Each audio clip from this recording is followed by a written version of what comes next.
안녕하세요. 마음이 쉬어가는 공간 파리의 책방입니다.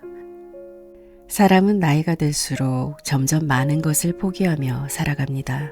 속도를 포기하고 관계를 정리하고 어느 순간부터는 기대 자체를 줄이며 말하죠. 이제 뭐 재미를 말할 나이는 아니지. 하지만 오늘 소개해드릴 책의 저자 이근우 교수님은 말합니다. 노년의 재미란 젊을 때처럼 무언가를 더 얻는 삶이 아니라 무리하지 않는 데서 시작된다. 체력을 과시하지 않고 젊은 사람의 속도를 따라가지 않으면서도 좋은 일, 즐거운 일을 만들어가겠다는 마음가짐이 중요하다라고요. 오늘의 책 제목은 나는 죽을 때까지 재미있게 살고 싶다. 갤리온 출판사 도서입니다. 정신과 전문의로 50년간 환자를 돌보고 학생들을 가르쳐온 이근후 이화여대 명예교수는 76세의 나이에 고려사이버대학교 문화학과를 최고령이자 수석으로 졸업해 화제가 되기도 했는데요. 이근후 교수는 노년의 삶의 의미에 대해 이렇게 강조합니다. 나이 먹는다는 사실을 두려워하는 사람에게 노년기는 발견의 시간이라고 말해주고 싶다. 나이 들면 지금까지 경험해보지 못한 것, 이전에는 알지 못했던 새로운 감동이 아주 많다.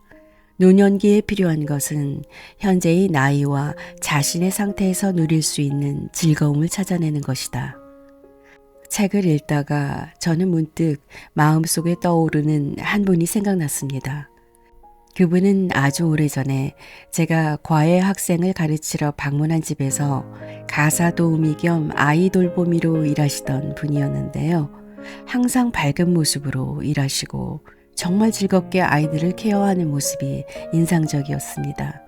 하루는 그분과 잠시 담소를 나눌 기회가 있었는데요. 그분이 말씀하시길 저는 나이 든다는 게 참 좋아요. 나이 들수록 해안이 생기잖아요. 하시더라고요. 그날 이후 오랫동안 제 마음속에 울림을 주던 단어 해안. 사전적인 정의에 의하면 사물을 꿰뚫어 보는 안목과 지혜로운 눈으로 본질을 통찰하는 능력을 말하는데요. 오늘의 책 속에서 작가가 말하는 노년의 즐거움이란 바로 나이 들어감에 따라 깊어지는 해안이 주는 선물이 아닐까 하는 생각을 해봅니다. 오늘은 이근우 교수가 말씀하시는 노년의 지혜 쉬운 3가지 이야기 중에 몇 편을 골라 들려드릴 텐데요. 영상이 마음에 와닿으셨다면 구독, 좋아요, 댓글 잊지 마시고요. 오늘의 이야기 시작해 보겠습니다. 내가 나이 들매 대처하는 방식. 네팔 룸비니 동산에 갔을 때다. 룸비니 동산은 석가모니 부처가 태어난 불교의 성지다. 2600년 전 석가족의 왕비 마야 부인은 친정으로 아기를 낳으러 가다가 이곳에서 산통을 느끼고 사라수나무 밑에서 석가모니를 낳았다.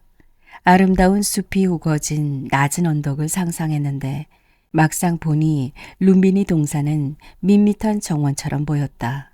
문득 앞서가는 한 무리의 여행객들 사이에서 낯익은 한국말이 들렸다. 여기가 룸비니 동산이야? 볼 게 하나도 없네. 실망한 목소리다. 성질하기에 잔뜩 기대하고 왔는데 신비롭기는커녕 네팔 어디에서나 볼 수 있는 시골 풍경에 지나지 않으니까 말이다. 그러나 불교를 조금이라도 알고 이해한다면 구석구석 성스럽지 않은 곳이 없다. 넓은 땅 위에 서 있는 사라수 나무는 2600년 전 석가모니의 탄생을 지켜보았을 것이다. 오히려 성스러움과 신비함은 아주 평범하거나 그보다 못한 환경에서 나온다. 예수 또한 베들레헴의 시골 마을 마국간에서 탄생하지 않았나. 평범한 풍경 속에 감춰진 2600년 전 시간을 더듬어 보고 느낄 수 있다면 룸비니 동산은 볼거리가 무궁무진하다. 반대로 눈으로 볼 수 있는 것만 헤아린다면 아무것도 볼 수 없다. 나이 들어 맞이하는 인생은 룸비니 동산과 비슷하다. 발견하고자 한다면 많은 것을 보고 느끼고 찾아낼 수 있다. 나이를 먹으면 늙고 병들고 무기력해질 것이라고 생각하는 사람들에게는 그것이 나이 들매 전부다.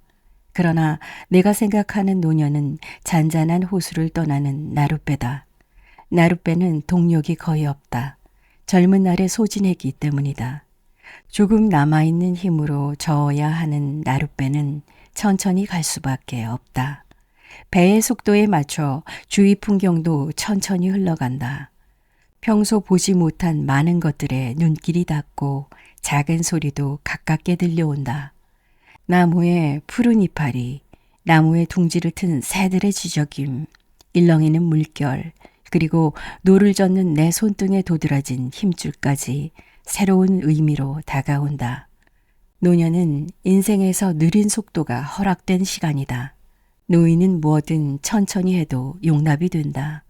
노인이 큰 길을 뛰어가거나 허겁지겁 음식을 먹거나 불같이 화를 내는 모습을 보고 불편함을 느끼는 것은 이 때문이다. 또한 오감을 온전히 충분히 느낄 수 있는 시기도 노년이다. 혹자는 나이가 들면 감각이 떨어진다고 한다. 하지만 생물학적 감각은 떨어질 수 있어도 마음으로는 더 깊고 풍부하게 느낄 수 있다. 긴 세월을 살아오며 겪은 수많은 경험과 여유로워진 시간이 결합하여 이전에는 무심코 지나친 감각을 깨울 수 있게 되는 것이다. 그 발견을 통해 인생의 많은 것을 새롭게 누리고 즐길 수 있는 시기가 노년이다. 나는 거의 날마다 아내와 함께 연구소에 나간다. 연구소는 부부의 놀이터다. 연구소에는 각자의 방이 있다. 사회학을 전공한 아내와 정신과 의사인 나의 공통 분모를 살려 가족, 노인, 부부 등 다양한 인간관계에 관해 연구한다. 연구라고 하니 거창한 프로젝트 같지만 관련 글쓰기와 여러 질문에 대한 조언이 대부분이다. 나는 인터넷으로 사이버 강의를 듣고 청탁 원고를 쓰고 종종 제자들의 안부에 답장을 보낸다. 옆방에 아내가 있으니 편안하다. 당뇨가 있는데도 아내는 가끔 설탕을 넣은 커피를 들고 온다. 그 커피 향이 좋다. 지인들은 물론 낯선 사람들의 방문도 반갑다. 특정 범죄 사건에 정신과적 조언을 구하는 기자들, 또 산에 대한 인터뷰를 하러 오는 이들도 있다. 글을 쓰고 차를 마시고 책을 읽고 그러다 문득 창밖으로 시선을 돌리면 바위가 보인다. 긴 세월 동안 비바람에 닳고 깎인 바위는 영락없는 사람의 옆모습인데 사람들이 나를 닮았다고 했다. 정말 나를 닮았는가 싶어 찬찬히 뜯어본다. 젊은 시절에 이런 느긋한 여유를 즐기기란 쉽지 않다. 늘 내일, 다음을 생각하느라 몸과 마음이 바쁘기 때문이다. 학부 시절부터 본 때 묻은 책들, 목욕탕에 가득한 하얀 김, 아들 내외가 간식거리로 사온 전병 과자, 어렸을 때 어머니에게 떼를 쓰며 울던 기억들. 나이가 들어 비로소 눈뜬 오감은 인생의 많은 것을 보고 듣고 느끼고 맛보게 한다. 그런데 나이가 들었다고 모든 이런 즐거움을 느끼며 사는 것은 아니다. 스스로 원하지 않으면 절대 구할 수 없다. 룸비니 동산처럼 말이다. 피 맥스웰이라는 사람이 한 말이 있다.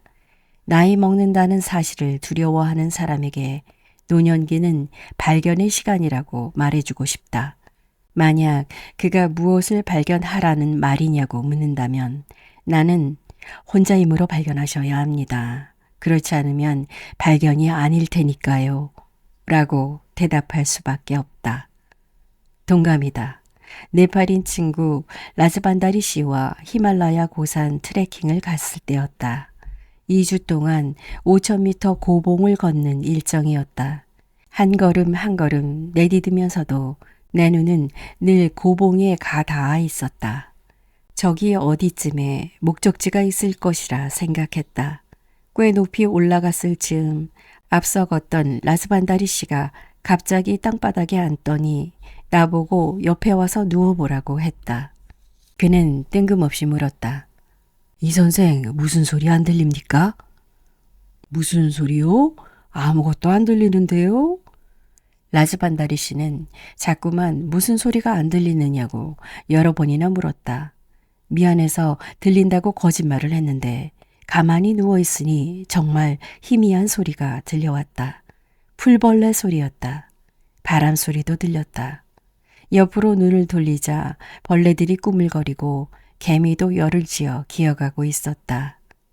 아, 거대한 히말라야도 이런 작은 미물을 품고 있었구나. 나는 놀랐다. 히말라야를 다닌 지 수년이 넘었는데 나는 언제나 높은 산봉우리만 바라본 것이다. 노년은 일상적이고 사소한 것에서 충만한 즐거움을 느낄 수 있는 시기다. 생물학적으로 늙는다는 것은 모든 인간에게 공통적인 현상이지만 우리의 늙어가는 모습은 제각각이다. 세월은 많은 것을 가져갔다. 건강과 에너지, 일과 의욕, 그리고 미래. 그러나 나에게는 남은 것이 있다. 많은 시간과 깊어진 눈과 즐길 줄 아는 여유다. 그것으로 남은 인생을 즐기며 살아갈 것이다. 날이 며칠 춥더니만 연구소 욕실물이 얼었다. 해마다 겨울이면 얼곤 했는데 올해도 그냥 넘어가지 않았다. 아내가 물이 안 나오는데 어떡하냐고 걱정하기에 가서 봐주는 척했다. 그러나 나는 걱정하지 않는다. 3월 어느 날이면 또 여지없이 물이 콸콸 나오곤 했다. 이런 여유는 노인이 부려야 어울리지 않겠는가. 내가 지나온 삶을 후회하지 않는 이유. 의사들은 누구나 혹 나 때문에 환자가 잘못된 것은 아닐까 하는 스트레스가 있다. 진찰을 잘못하지 않아도 혹 그때 내가 이렇게 했으면 달라지지 않았을까 하고 생각한다. 내가 오른손으로 악수를 했는데 만약 왼손으로 악수를 했다면 살았을 수도 있다라고 생각하며 괴로워하는 시기다. 이런 하얀 죄의식을 평생 느끼며 살아야만 하는 것이 의사의 운명이다. 의사는 포기가 빠르다. 판단이 빠르다는 뜻이다. 환자의 상태를 보고 회복 가능성의 여부를 빨리 진단한다. 의사는 막연한 기적에 희망을 거는 것보다 현실적인 치료를 더 중요하게 생각하기 때문이다. 정신질환은 마음을 수술하는 것이다.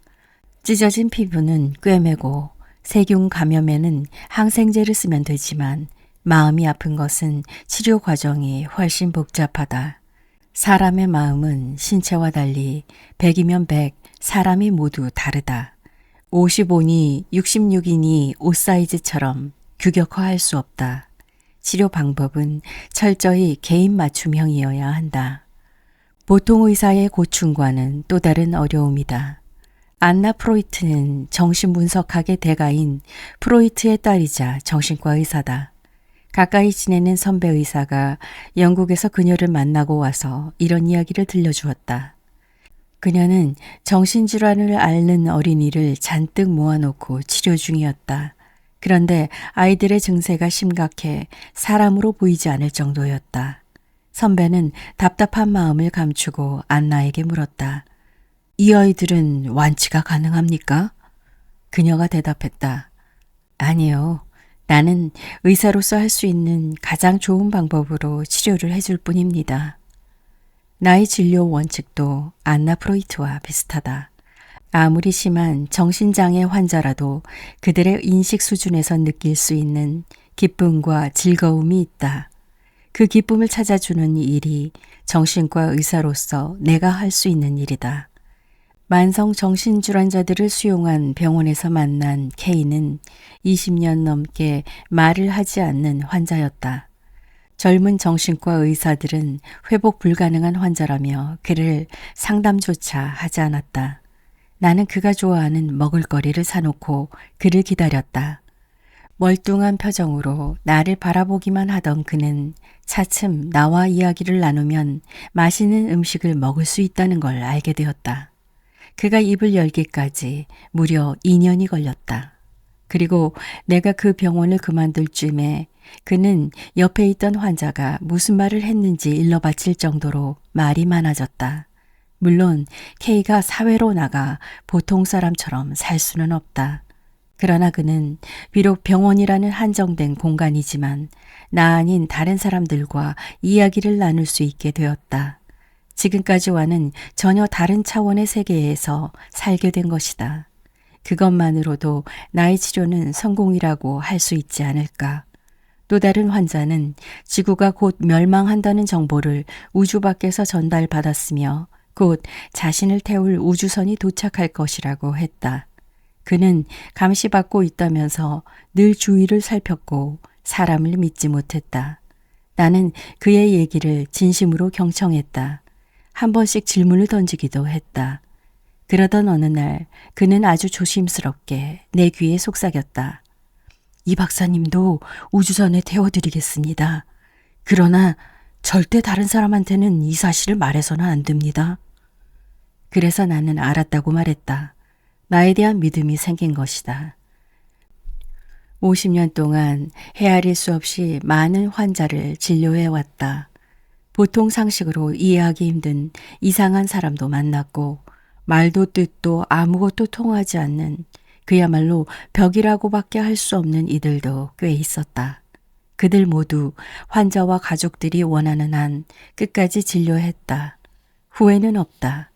매번 완치 불가능성에 속상해하며 의사로서 죄의식을 느껴야 했다면 아마 나부터 정신과 치료를 받아야 했을 것이다.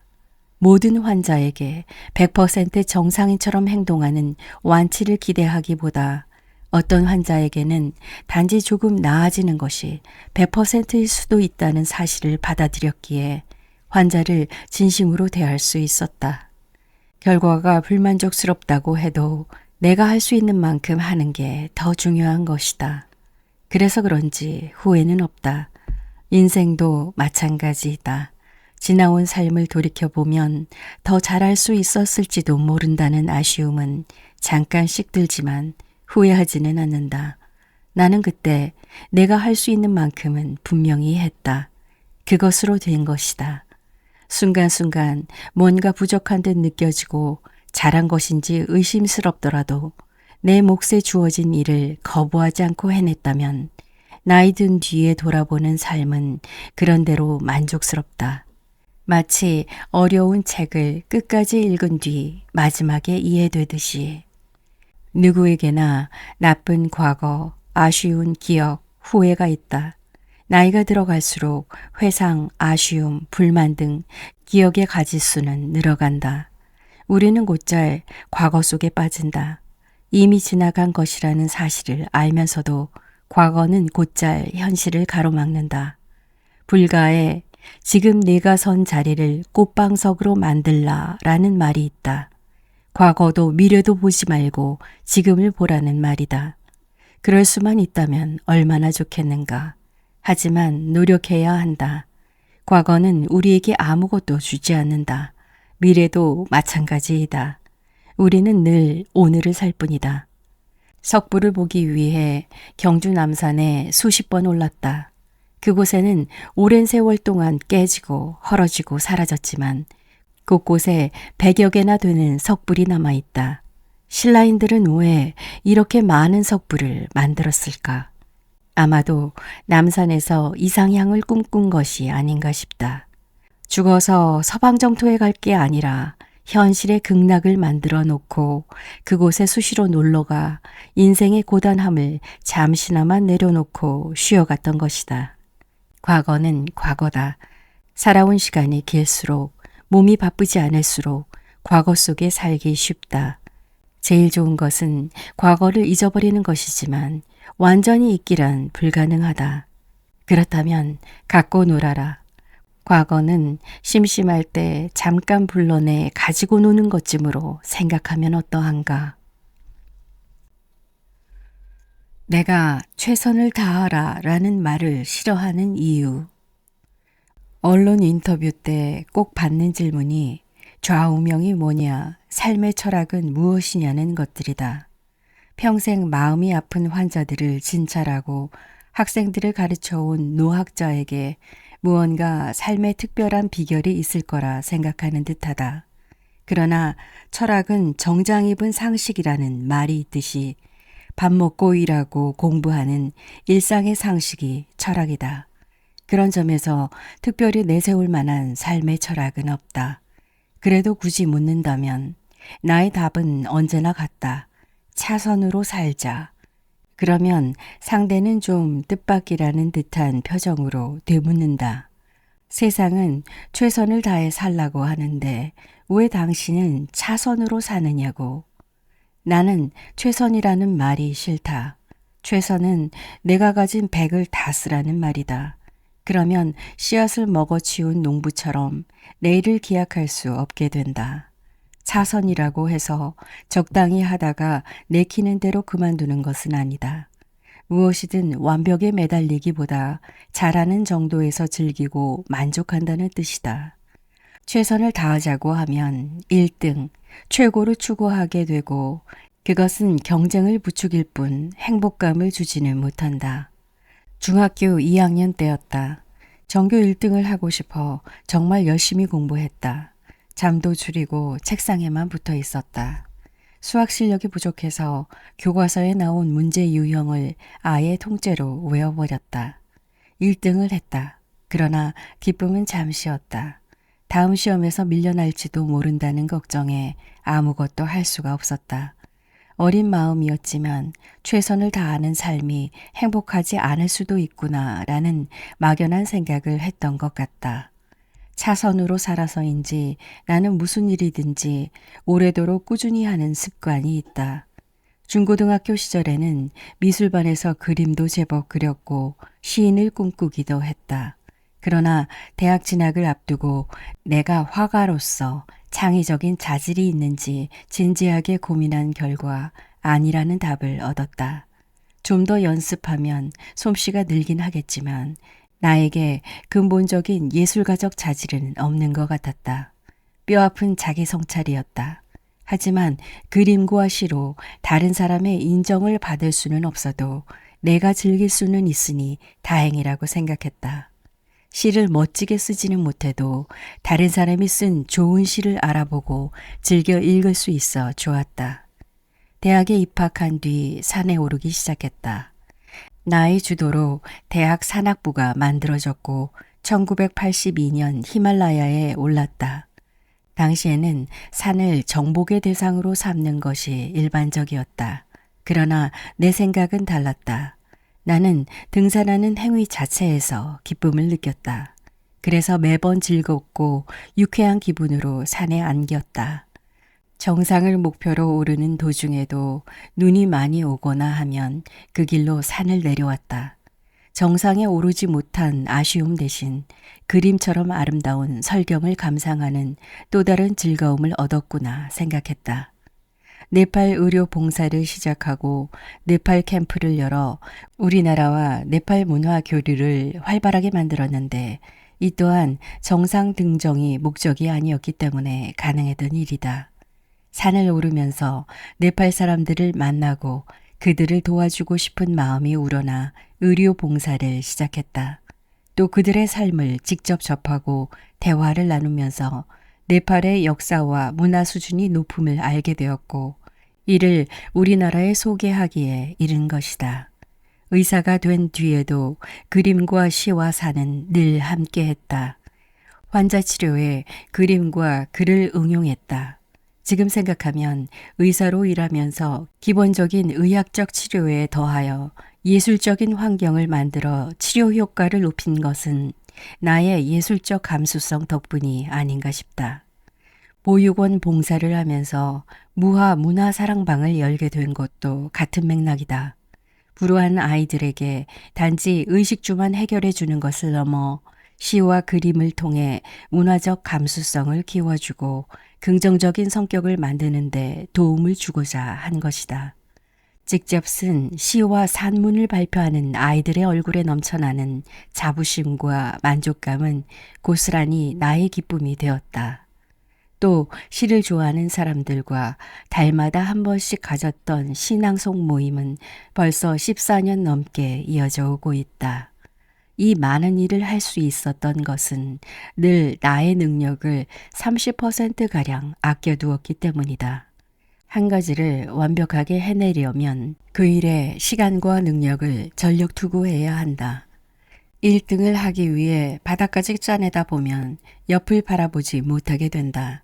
풍경의 즐거움도 인생의 다른 가치도 놓쳐버리는 것이다. 그러나 애면글면 경쟁하며 최고가 되려는 노력을 조금 덜어내 여유를 갖고 살면 많은 것을 보고 느끼고 즐길 수 있다. 인간의 즐거움, 가족의 봉사심, 일의 성취감 등 그 가지치기는 무한하다. 삼청동에 서울에서 두 번째로 잘하는 집이라는 찻집이 있다. 최고 원조를 내세운 가게들이 즐비한 가운데 이 집 상호는 유난히 눈에 띈다. 주인장은 겸손한 마음을 표현하려는 의도였겠지만 손님으로 하여금 최고의 맛이 아니더라도 기꺼이 먹어보고 싶은 욕구를 불러일으킨다. 단지 맛이 아니라 뭔가 이야기가 있을 것 같고 그 이야기를 천천히 듣고 싶은 마음에 그 찻집에 가보고 싶어지는 것이다. 남이 봐서 1등이다 2등이다 하는 것은 아무런 의미가 없다. 오직 경쟁에만 집중적으로 힘을 쏟을 필요가 없으며 자신이 하는 일에 만족하면 그뿐이다. 그러면 수많은 이야기, 수많은 일들이 가지치기를 한다. 지금 나는 건강 때문에 산 높은 곳까지 오르지 못한다. 네팔에 가도 가벼운 트레킹 정도만 할 수 있을 뿐이다. 손에 잡힐 듯 코앞에 다가서 있는 봉우리들, 그 봉우리에 올랐던 때의 이야기들을 떠올린다. 그것만으로도 즐겁다. 삼청동 연구실에서 멀리 북한산 인수봉을 바라만 봐도 좋다. 산을 다리가 아니라 눈으로 즐긴다. 산에 오르지는 못하지만 산을 바라볼 수 있는 차선의 기쁨을 즐긴다고 할까. 그것은 나에게 또 다른 차원의 즐거움이자 아직 나에게 허락된 즐거움이다.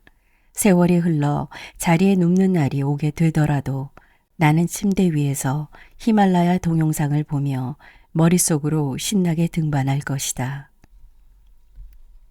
인생의 황금기는 바로 지금이다. 우리나라 사람들은 유독 나이에 민감하다.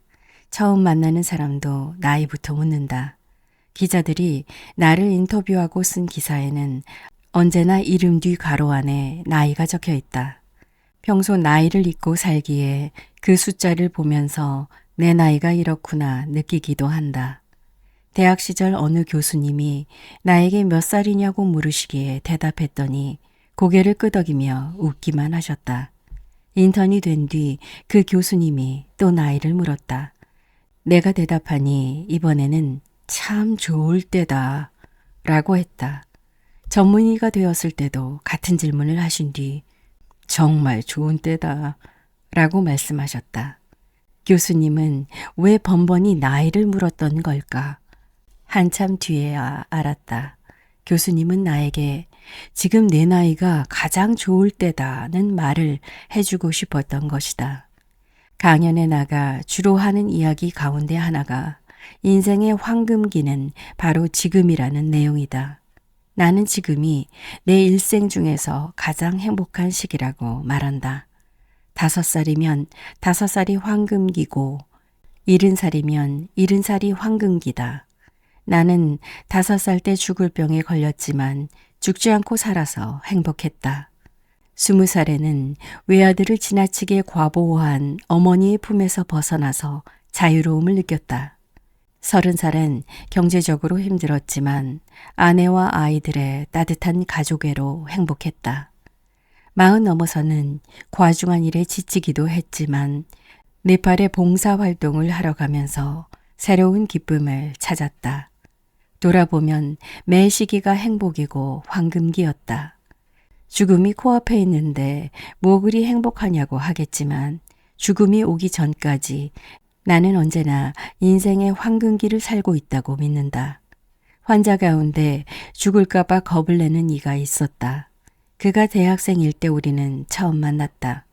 선천적으로 몸이 약했던 그는 죽음에 대한 불안 때문에 아무것도 못해 일상생활에 지장을 줄 정도였다. 자동차나 비행기도 못 탔으며 먹을거리도 조심했다. 비 오는 날에는 벼락이, 바람이 부는 날에는 간판이 머리 위에 떨어질까 두려워했고 바닷가나 산에도 가지 못했다. 계속 치료를 받으며 인연을 이어온 그는 어느덧 50세가 넘어 정년 퇴임을 하였다. 시간이 약이라는 말처럼 그의 증세도 세월이 흘러 희미해졌다.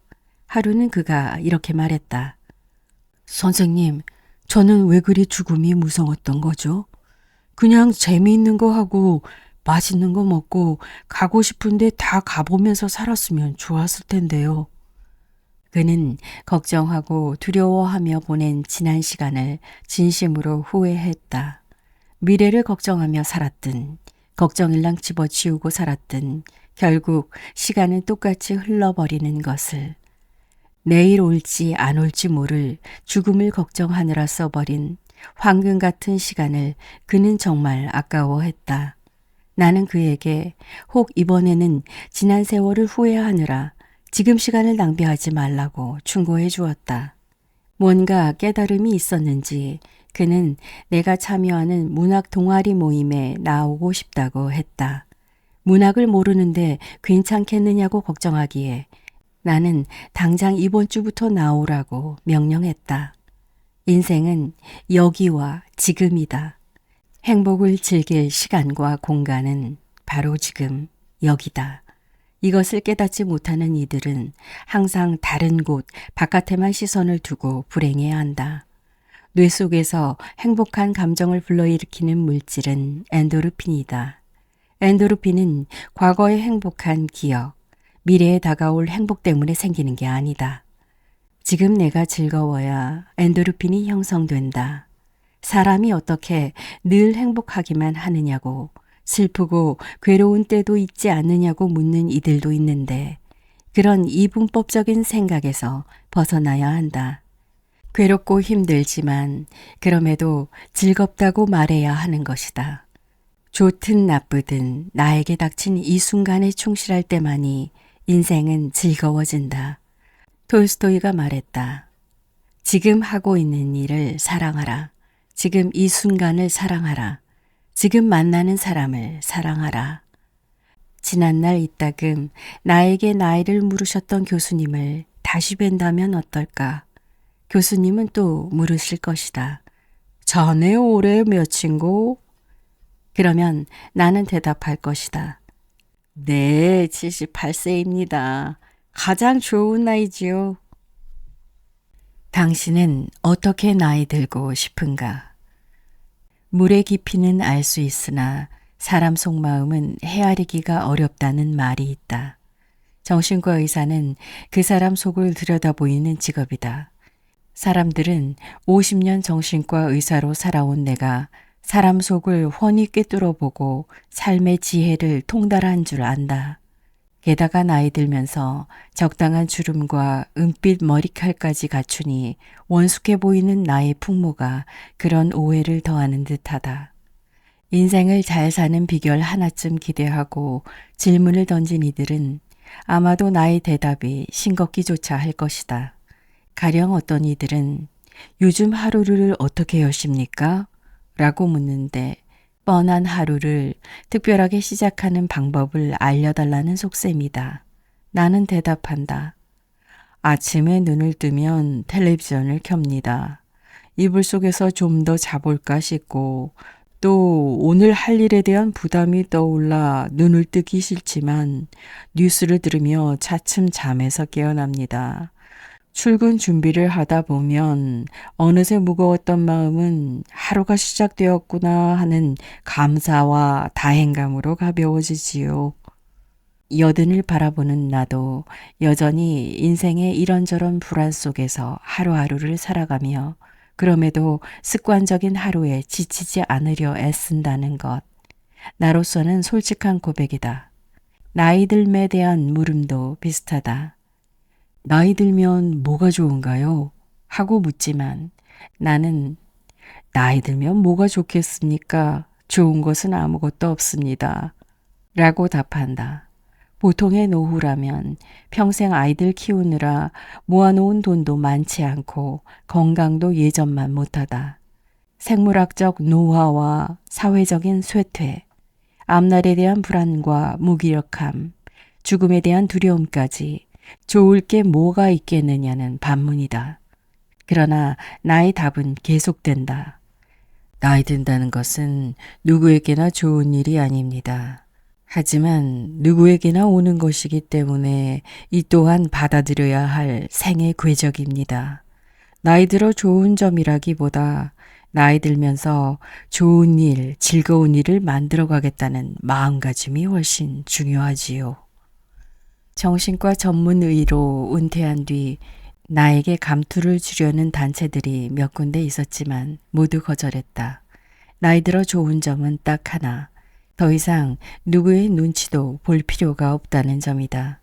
자존심을 세워주는 그럴듯한 자리라도 나는 명예보다는 즐거움, 책임보다는 재미를 택하면서 살기로 했다. 생각해보면 젊은 날의 나는 무엇이든 재미를 택하려고 애썼다. 재미있는 일만 골라 한 것이 아니다. 내가 해야 할 일을 재미있는 쪽으로 만들어갔다. 서너 평 남짓한 진료실에서 하루 종일 환자들이 자기만의 세계에 갇혀 쏟아내는 아프고 슬픈 이야기들을 듣다 보면 내 몸과 마음은 커다란 쇠공을 매단 듯 무겁고 어두워지곤 했다. 내가 그들을 완벽하게 낫게 해줄 수 없다는 데서 오는 스트레스였다. 나는 생각을 바꿨다. 환자들이 조금이라도 나아지는데 도움이 되는 일을 해보자고. 그러자 좋은 생각들이 많이 떠올랐고 곧바로 실천에 옮겼다. 정신과 폐쇄병동을 개방병동으로 바꾸고 환자들이 속마음을 털어내는 사이코 드라마를 시도하고 정신이 아플 뿐 몸은 건강한 환자들을 위해 체력 단련실을 만들었다. 일을 만들어가는 과정에서 나는 신이 났고 즐거웠다. 한마디로 재미있게 견디기다. 그래서 나는 50여 년의 정신과 의사 생활에서 지치지 않을 수 있었다. 러셀은 말했다. 재미의 세계가 넓으면 넓을수록 행복의 기회가 많아지며 운명의 지배를 덜 당하게 된다라고. 그런 재미를 추구한 덕분에 노년이 된 지금 나는 심심하지 않게 잘 살고 있다. 요즘 가장 재미있는 일을 꼽으라면 컴퓨터를 가지고 노는 것이다. 컴퓨터를 이용해 정신과에 관한 교육과 상담은 물론 한 사이트에는 아동기 감정을 이해하기 위한 자료로 나이 어린 시절 이야기를 매일 올린다. 보는 사람도 재미있다 하지만 정작 제일 재미있어 하는 사람은 바로 나다. 또 컴퓨터로 젊은이들과 자유롭게 이야기를 나눈다.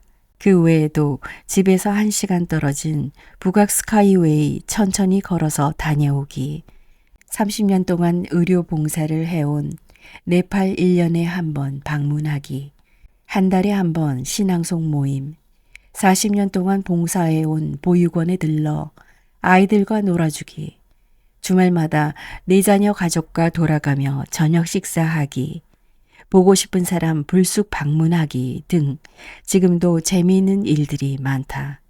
아마도 이 글을 읽는 사람은 나의 노년을 부러워할지도 모르겠다. 그러나 조금도 부러워하지 마시라. 누구든 재미있게 살겠다고 마음먹으면 온통 재미있는 일이 벌어질 테니 말이다. 물론 젊은 시절 느꼈던 재미와는 분명 다르다.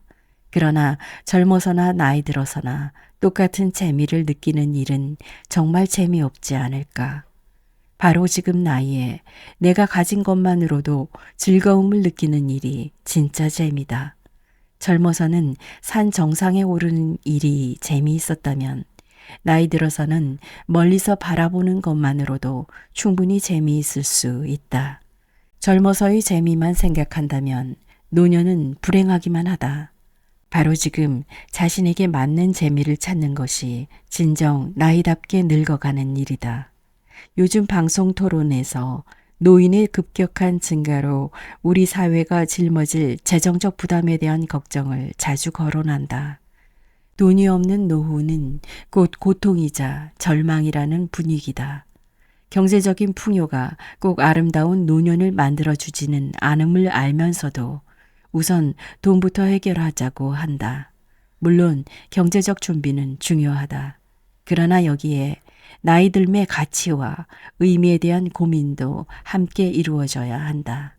젊은이부터 중장년층까지 나는 어떻게 나이 들어 갈 것인가를 생각하며 나이 듦을 배우고 익혀야 한다. 이런 진지한 성찰을 통해 나이 드는 것이 두렵지만은 않다는 것을 깨닫고 그럼으로써 현재를 더욱 충실하게 살기 위해서다. 우리는 평생 시험, 취업, 결혼 준비 등 많은 준비를 하지만 정작 나이 들매 준비는 소홀하다. 나이 드는 것도 반드시 선행학습이 필요하다.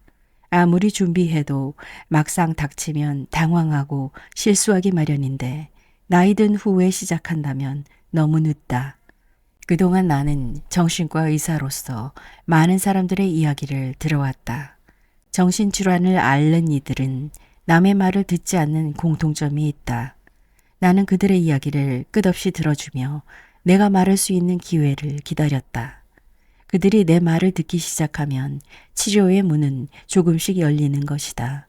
늘 그렇게 다른 사람의 말을 들어온 내가 이제 나의 이야기를 들려주게 되었다.